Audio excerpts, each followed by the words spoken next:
కాదు సార్, రాళ్ళు పేల్చినాడు. రాళ్ళు పిలిచిన అమాగడేంటమ్మా, ఎలా బతుకుతావో ఏంటో నువ్వు. ఏయ్, గన్ పౌడర్ కొట్టేసింది ఎవరు? నేనే సార్. మరి అంత గర్వం దేనికిరా? గర్వం దానికి కాదు సార్, మరి నాకు ఇద్దరు ఆడపిల్లలు ఉన్నారు సార్. నాకు కొడుకున్నాడు రా, మరి దాంట్లో గర్వపడడానికి ఏముంది? పెద్దమ్మాయిని ఇంజనీరింగ్ చదివిస్తాను సార్. ఈ విషయంలో గర్వపడొచ్చురా. ఏమయ్య రామస్వామి, అయినా వయసు చూస్తే చిన్నగానే ఉన్నా, ఇంజనీరింగ్ చదివేంత కూతురుందా? చిన్నప్పుడే పెళ్లి అయిపోయింది సార్.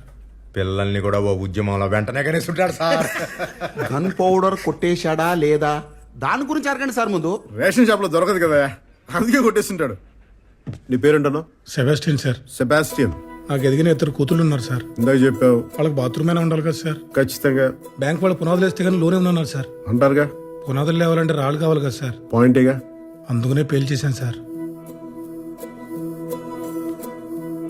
నాకు జైలుకి వెళ్ళడం కూడా భయం లేదండి. ఈ కాటాటగాడు వాడి పర్సులో కుక్క కదా హీరో